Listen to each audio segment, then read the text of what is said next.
فیصل صاحب یہ فرمائیں کہ آپ نے کہا اور اپوزیشن کا حق ہے کہ اگر اس کے پاس اکثریت ہو وہ عدم اعتماد لا سکتی ہے، اس کو لانا چاہیے، لیکن آپ نے کہا کہ پرفارمنس بھی حکومت کی درست نہیں ہے۔ آپ کی وزیر اعظم سے ملاقات ہوئی جس کے بعد یہ تاثر ابھرا کہ شاید یہ عدم اعتماد کے ذریعے یا گورنر راج کے ذریعے جو ہے حکومت ختم کی جا رہی ہے۔ اس سٹیج پر اگر حکومت ان کی ختم ہوتی ہے تو یہ اس کو سیاسی شہادت کا درجہ نہیں مل جائے گا؟ کیا یہ جمہوریت کے اور سیاست کے حق میں ہوگا کہ ایک حکومت کو جس کو 1.5 سال بمشکل ہوا ہے اس کو ہٹا دیا جائے اس طریقے سے؟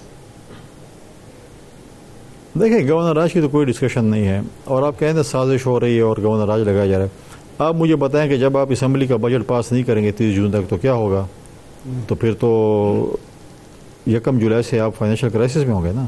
تو انہوں نے خود کہا تھا کہ ہم بجٹ پاس نہیں ہونے دیں گے اور یہ ہوگا اور وہ ہوگا، پھر اگلے دن ہی اتنی تیزی سے بجٹ پاس کیا دوسرے دن کہ شاید ہی کسی صوبے میں بجٹ پاس ہوا، مرکز میں پاس نہیں ہوتا، انہوں نے پاس کر لیا۔ تو سازش تو کوئی نہیں کرے، خود ہی کافی ہے سازش کرنے کے لیے۔ اور جب بھی اپوزیشن کے پاس ممبران برابر ہو گئے عدم اعتماد کے لیے، چاہے سیاسی شہید بنے چاہے جو بھی بنے، اپوزیشن کا جمہوری حق بنتا ہے کہ وہ عدم اعتماد کی تحریک لے کر آئیں اور ان کو ختم کریں، یا جس صوبے میں بھی ہو۔ تو جب پورے ہوں گے ہمارے پاس ممبران تو ہم عدم اعتماد لائیں گے۔ لیکن وزیر اعظم صاحب کے ساتھ کوئی ایسی ڈسکشن نہیں ہوئی کہ کوئی گورنر راج لگے یا کوئی ایسی چیز ہو۔ ہماری پوری کوشش ہوگی ہم ان کانسٹیٹیوشنل کام نہ کریں۔ اچھا یہ فرمائیں کہ آپ گورنر ہاؤس میں 1 سال سے تقریباً کوششیں بھی آپ کر رہے ہیں، بلاول بھٹو صاحب نے بھی دورے کیے، یہ آپ کو صوبے میں پذیرائی کیوں نہیں مل رہی عوام کی سطح پر؟ اور کیا وجہ ہے کہ پیپلز پارٹی جو ایک بڑی جماعت تھی، وفاقی جماعت تھی، KPK میں کئی دفعہ اس نے حکومت بھی بنائی، اب وہ صورتحال نہیں ہے؟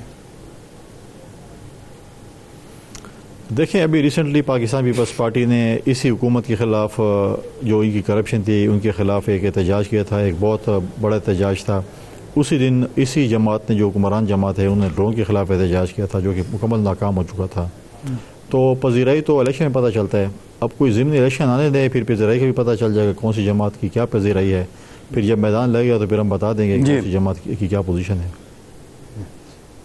اچھا فیصل صاحب، علی امین گنڈا پور صاحب کو اگر آپ ہٹاتے ہیں اور ان کو ہٹانے کے لیے آپ قانونی طریقہ استعمال کریں گے، عدم اعتماد لائیں گے، آئین میں اس کی گنجائش موجود ہے۔ مولانا فضل الرحمان کے بارے میں آج رپورٹ ہوا ہے کہ انہوں نے یہ پیغام عمران خان کو دے دیا ہے کہ وہ علی امین کے خلاف جو عدم اعتماد آتی ہے اس میں اس تحریک کا ساتھ نہیں دیں گے۔ نمبر گیم کی اس وقت صورتحال آپ کے پاس کیا ہے، اور اس کے بعد جو حکومت بنے گی پھر اس کی شکل کیا ہوگی؟ دیکھیں، میں تو نہیں ہٹا رہا، ہٹائیں گے تو اسمبلی ہٹائے گی، میں تو اسمبلی کا ممبر ہی نہیں ہوں۔ صوبائی اسمبلی میں ممبران موجود ہیں، لیڈر آف دی اپوزیشن موجود ہے، اگر ان کے پاس ممبران پورے ہوتے ہیں تو وہ ہٹائیں گے۔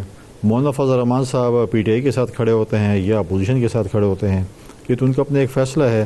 لیکن ایز سچ کوئی ایسی چیز ابھی تک نہیں ہے نمبر گیم کی جتنا خوف اور جتنا جو ہے میں سمجھتا ہوں کہ خوف طاری ہوا پڑا ہے PTI کے CM صاحب کو اور ان کے لوگوں کو، اتنا خوف نہیں ہونا چاہیے۔ ابھی تو کوئی ڈسکشن ابھی آپ ڈسکشن بھی نہیں کر سکتے ہیں۔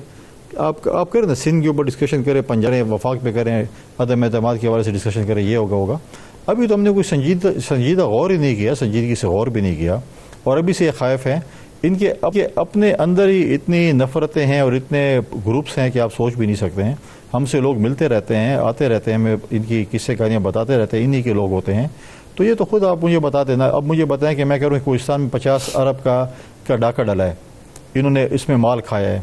اسپیکر صاحب جو ہیں صوبائی اسمبلی جو کہ PTI کے نمائندے بھی ہیں اور PSC کے چیئرمین بھی ہیں، وہ کہتے ہیں 50 نہیں 500 سے 700 ارب کی کرپشن ہوئی ہے۔ اب یہ تو میں تو نہیں کہا، انہی کے MPA کھڑے ہو جاتے ہیں کہ گندم چوری ہوئی ہے، انہی کے MPA کھڑے ہو جاتے ہیں کہ چینی چوری ہوئی ہے، انہی کے MPA کھڑے ہو جاتے ہیں کہ اتنے ارب کا اسکینڈل آ گیا ہے۔ انہوں نے تو مسجدوں کے سولر تک کے نہیں چھوڑے، وہ بھی مطلب ہے کہ اس پہ بھی انہوں نے غیبت کی ہے۔ تو یہ تو ہم پہلے کہتے تھے، اب تو یہ خود PTI والے بھی کہتے ہیں کہ ایسی ایسی چیزیں ہو رہی ہیں۔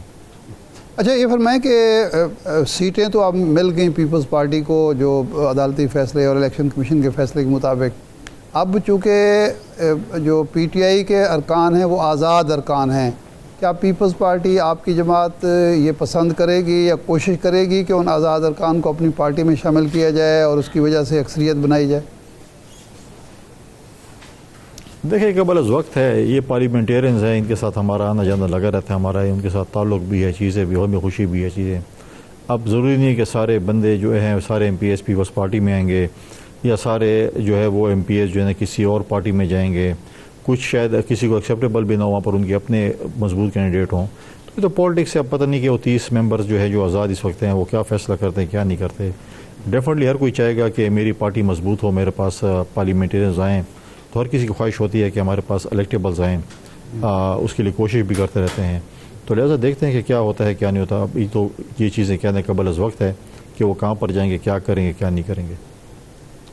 عام تاثر یہ ہے اور یہ کوئی ایسا غلط بھی نہیں ہے کہ آپ مولانا فضل الرحمان صاحب اور علی امین گنڈا پور صاحب ڈی آئی خان کی جو لڑائی ہے وہ صوبے کے مسائل کا سب سے بڑا ذریعہ ہے اور سب سے بڑی وجہ ہے، اور جس کی وجہ سے نہ اپوزیشن اتحاد ہو پاتا ہے مولانا فضل الرحمان صاحب کی لڑائی کی وجہ سے، اور نہ جو ہے حکومت صحیح طریقے سے چل پاتی ہے. یہ تاثر درست ہے؟ دیکھیں، اگر سوات کا انسیڈنٹ ہو اور اس میں 16 بندے مر جائیں اور یہ کہیں کہ جی 16 بندے شہید ہوں، اور یہ کہیں کہ جی ہم نے 13 سال جو ہے ہم نے ٹورزم پہ یہ کمال کیا ہے کہ ہم دنیا میں آگے نکل گئے ہیں، تو ٹورزم آپ نے دیکھ لی ہے. اگر جنوبی اضلاع انہوں نے ملیٹنٹس کے حوالے کر دیا ہے، ہم تو بار بار مجھے یاد ہے آپ کے پروگرام میں نے کتنی دفعہ ملیٹنسی کی بات کی ہے. اور ابھی مولانا فضل الرحمان کے بیٹے کے ساتھ جو واقعہ پیش آیا ہے وہ ایک ہائی پروفائل کیس تھا، تو سب ٹی وی نے بھی شاید دکھایا اور ڈسکس بھی ہو، اسمبلی میں ڈسکس ہوا تھا. لیکن روزانہ کی بیس پہ جو ملیٹنٹس کے حوالے آپ نے صوبہ کر دیا ہے، آپ کورم کا روڈ دیکھیں کتنے تقریباً سال ہونے کو ہے، آپ روڈ نہیں کھول سکتے ہیں، وہاں پہ زندگی جی رہے ہیں لوگوں کی. کل جو کچھ جو ہے باجوڑ میں ہوا ہے، مرج ڈسٹرکٹ میں جو چیزیں ہو رہی ہیں، تو کیا ہم یہ بات ہم آنکھیں بند کر دیں اور بولیں کہ جی صوبائی حکومت بالکل ٹھیک جا رہی ہے، انہوں نے صوبہ ملیٹنٹس کے حوالے نہیں کیا، یہ کرپشن نہیں کر رہے ہیں، یہ نوکریاں نہیں بیچ رہے ہیں، یہ کمیشن نہیں کھا رہے ہیں، یہ بلین ٹریز جو آپ لوگ بھی بیٹھے ہوتے تھے ٹی وی چینل پہ اور ہم بھی سنتے تھے کہ بلین ٹری اور بلین ٹری، آج کدھر ہو بلین ٹری؟ مجھے بتائے تو صحیح نا. بلین ٹری تو انہوں نے کاٹ دیے ہیں لیکن لگائے تو نہیں. آج مجھے ایک تو بتا دے کہ یہ بلین ٹری ہے، اور آج پہ وہ فخر کر رہے ہیں کہ ہمارا یہ پروجیکٹ ہے اور ہم یہ جو ہے یہ کر رہے ہیں. آج بلین ٹری کا نام لیتے ہوئے شرمندہ سے ہوتے ہیں، نام لے شرماتے ہیں یہ لوگ. بعض لوگ یہ بھی کہتے ہیں کہ جتنی گرانٹس اور جتنے فنڈز ڈی آئی خان کے لیے مختص کر دیے ہیں علی امین گنڈا پور نے، اور وہ ڈیولپمنٹ ہو گئی تو آپ کی اور مولانا کی سیاست تو بہت زیادہ سٹیک پہ ہو جائے گی. تو حقیقت کیا ہے اس کی؟ دیکھیں، مجھے تو نہیں پتہ کدھر گرانٹ، 1 سال تو ہو گیا، مجھے تو صبح اپنے علاقے میں کچھ نظر نہیں آتا، میں جب بھی وزٹ کرتا ہوں. ہاں انہوں نے کیے ہوں گے ڈی خان کے لیے، لیکن جائیں گے ان کی جیبوں میں. پہلے بھی صوبے کا جو بجٹ آیا ہے، میں صرف باقی نہیں کرتا، جو بات یہ کر رہے ہیں فورسز کی بات کرتے ہیں، پولیس کی بات کرتے ہیں. پیپلز پارٹی کے دور میں NFC ایوارڈ ہوا تھا 2019 میں اور 1% 2009 میں، اور جو ہے 1% آف NFC ایوارڈ دیا تھا وار آن ٹیرر پہ. اس دن وزیر اعظم صاحب نے بھی میری بات کو انڈورس کیا اور انہوں نے کہا کہ 700 ارب روپے ابھی تک پہنچ چکے ہیں اس صوبے میں. وہ 700 ارب روپے کہاں پر گئے؟ پولیس کی تنخواہ سب سے کم ہے، گیجٹس ان کے پاس نہیں ہے، لیبارٹری ان کے پاس نہیں ہے، اپنے مخالفین کے ساتھ لڑنے کے لیے ان کے پاس وہ چیزیں نہیں جس پہ ویل اکوپڈ ہوں وہ لوگ، بلٹ پروف گاڑیاں نہیں ہیں، جیکٹیں نہیں ہیں. تو پیسے کدھر گئے؟ پیسے تو وہ بھی آئے تھے، تو پھر کہاں گئے ہمارے پولیس پہ خرچہ کرنے کے لیے؟ بہت سے گرانٹس تو پہلے بھی آئے ہیں. تو گرانٹ تو یہ ہے کہ 11 کروڑ کے بسکٹ کھا جاتے ہیں. انسان تو 11 کروڑ کے بسکٹ نہیں کھا سکتا سال میں ایک ہاؤس میں. پتہ نہیں یہ انہوں نے کیسے، یہ کون سی مخلوق ہے جو 11 کروڑ بسکٹ جو ہے وہ سال میں جو ہے وہ کھا گئے CM ہاؤس میں.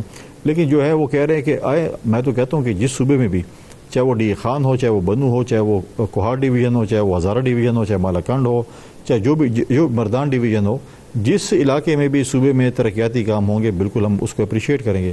لیکن جہاں پر کھو پیو پروگرام ہوگا، ابھی ریسنٹلی آج ہی میں نے ٹی وی بھی سنا اور آپ نے بھی دیکھا ہوگا کہ ہمارے ڈی خان کے اسپتال سے 50 کروڑ روپے دوائی کا اسکینڈل آ چکا ہے. تو یہ تو سارا دن ان کا یہی کام ہوتا ہے کہ لوٹ مار کہاں سے کرنی ہے، یہ کرنا ہے. اب وہ جو وزراء ہیں وہ جو ہے وہ CM کی اگر وہ پالش نہیں لگائیں گے تو پھر کیا کریں گے؟ نوکری نہیں کرنی ہے.